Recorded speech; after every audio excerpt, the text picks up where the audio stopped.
नमस्कार, मैं हूं नीलू। तो पाकिस्तान से तनाव के बीच केंद्र सरकार ने देश के 244 जिलों में 7 मई को मॉक ड्रिल करने के लिए कहा है। इसमें नागरिकों को हमले के दौरान खुद को बचाने की ट्रेनिंग दी जाएगी। ये इसलिए किया जा रहा है ताकि युद्ध की स्थिति में लोगों की सुरक्षा सुनिश्चित की जा सके। देश में पिछली बार ऐसी मॉक ड्रिल 1971 में हुई थी। तब भारत और पाकिस्तान के बीच युद्ध हुआ था। ये मॉक ड्रिल युद्ध के दौरान हुई थी। हालांकि रविवार सोमवार रात पंजाब के फिरोजपुर छावनी में ब्लैकआउट प्रैक्टिस की गई। इस दौरान गांवों और मोहल्लों में रात के 9 बजे से लेकर 9:30 बजे तक बिजली बंद रही। दरअसल 22 अप्रैल को जम्मू कश्मीर के पहलगाम में बड़ा आतंकी हमला हुआ, जिसमें 26 लोगों की मौत हुई। इसके बाद भारत और पाकिस्तान के बीच तनाव बढ़ गया। सरकार किसी भी संभावित खतरे में उससे पहले ही तैयारी कर लेना चाहती है और इसीलिए ये सिविल डिफेंस मॉक ड्रिल बेहद जरूरी है। अब ये होता क्या है, जरा वो बताते हैं। तो एक्सपर्ट का कहना है कि सिविल डिफेंस मॉक ड्रिल महज एक एक्सरसाइज भर नहीं है। ये आपात स्थिति में नागरिकों को सुरक्षित रखने का एक तरीका बताती है कि कैसे एक नागरिक मुश्किल हालात में अपना ही नहीं बल्कि दूसरों की भी मदद कर सके, उनके मददगार बन सके। इसके लिए वो तैयार रहे। जंग या फिर आपदा जैसे हालात से निकलने में ये ड्रिल अहम रोल निभा सकती है। ये एक जरूरी अभ्यास है जिसे सभी को गंभीरता से लेना चाहिए। यानी 7 तारीख को जिस तरह से 7 मई को मॉक ड्रिल होगा तो सभी को इसमें पार्टिसिपेट करना चाहिए। अगर सरकार ऐसा कह रही है तो कुछ सोचकर ही कह रही है। मॉक ड्रिल और ब्लैकआउट एक्सरसाइज क्या है वो आपको जरा बताते हैं। तो मॉक ड्रिल यानी कि एक तरह की प्रैक्टिस जिसमें हम ये देखते हैं कि अगर कोई इमरजेंसी जैसे एयर स्ट्राइक या बम से हमला होता है तो आम लोग और प्रशासन कैसे और कितनी जल्दी रिएक्ट करता है।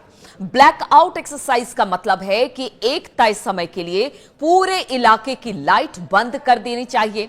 इसका मकसद ये दिखाना होता है कि अगर दुश्मन देश हमला करे तो इलाके को अंधेरे में कैसे सुरक्षित रखा जा सकता है। इससे दुश्मन को निशाना साधने में मुश्किल होती है और उसे ऑब्जेक्ट का पता नहीं चलता है, इसलिए गलती उससे हो सकती है और इससे बचा भी जा सकता है। अगर पंजाब की बात की जाए तो रविवार को फिरोजपुर छावनी में बोर्ड ने ब्लैकआउट होने की स्थिति में किस तरह से क्या करना चाहिए वो भी बताया। इसको लेकर रविवार रात 30 मिनट तक रिहर्सल किया गया। ये रिहर्सल रविवार रात 9 बजे से 9:30 बजे के बीच कैंट एरिया में किया गया और इसका उद्देश्य यही था कि युद्ध जैसे आपातकालीन खतरे को देखते हुए ब्लैकआउट होने पर नागरिकों को क्या क्या करना चाहिए, क्योंकि उसके आसपास फिरोजपुर के आसपास गांव है, बॉर्डर एरिया। इससे सबसे पहले प्रैक्टिस वहीं पर शुरू की गई और वहां पर एक मॉक ड्रिल किया गया।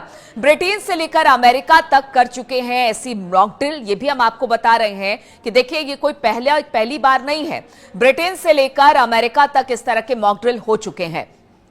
1952 की बात की जाए तो अमेरिका में duck and cover mock drill America ने 14 जून 1952 को किया था, जब परमाणु हमले की आशंका के बीच अपना पहला देशव्यापी सिविल डिफेंस ड्रिल आयोजित किया था, जिसे डक एंड कवर नाम दिया गया। इसमें स्कूल और सार्वजनिक संस्थानों में अलर्ट सायरन बजाकर बच्चों और नागरिकों को मेज के नीचे सिर छुपाकर डक करने और हथेली से सिर को कवर करने का अभ्यास कराया गया था। इसका मकसद परमाणु हमले की स्थिति से खुद को बचाना था। 1942 की बात की जाए तो कनाडा में इफ डे ड्रिल द्वितीय विश्व युद्ध के दौरान 19 फरवरी 1942 को कनाडा के शहर वेमिनिटोवा में इफ डे का आयोजन हुआ था। इसमें एक नकली नाजी हमले का नाटक किया गया। 1980 की बात की जाए तो ब्रिटेन में स्क्वायर लेग ड्रिल ब्रिटेन में 11 से 25 सितंबर 1980 के बीच स्क्वायर लेग नाम से फील्ड एक्सरसाइज का आयोजन हुआ। इस दौरान सरकार ने सोचा कि अगर 150 परमाणु बम दागे गए और उसी हिसाब से तैयारी की तो पूरे देश में एयर रेड सायरन बजाया जाए ताकि लोग खतरे से तुरंत भांप ले और अपने आप को सुरक्षित कर ले। तो अब जिस तरह से भारत पाकिस्तान के बीच युद्ध जैसी स्थिति बन रही है, सरकार भी चाहती है कि जो उसके नागरिक हैं, छात्र हैं, वो अपनी सुरक्षा इस दौरान कर ले। इसीलिए ये सिविल मॉक ड्रिल का आयोजन किया जा रहा है। इसलिए जहां जहां पर भी सरकार ये सिविल मॉक ड्रिल का आयोजन कर रही है, हम जनता से अपील करेंगे कि जरूर इस सिविल मॉक ड्रिल में आप शामिल हुए, ताकि आपको भी सुरक्षित बचाया जा सके और सरकार जो पहल कर रही है उसमें सरकार की सहभागिता में आप हिस्सा जरूर ले। ये एक अपील के तौर पर आप देख सकते हैं इसे, और इसमें आप जरूर भाग लें।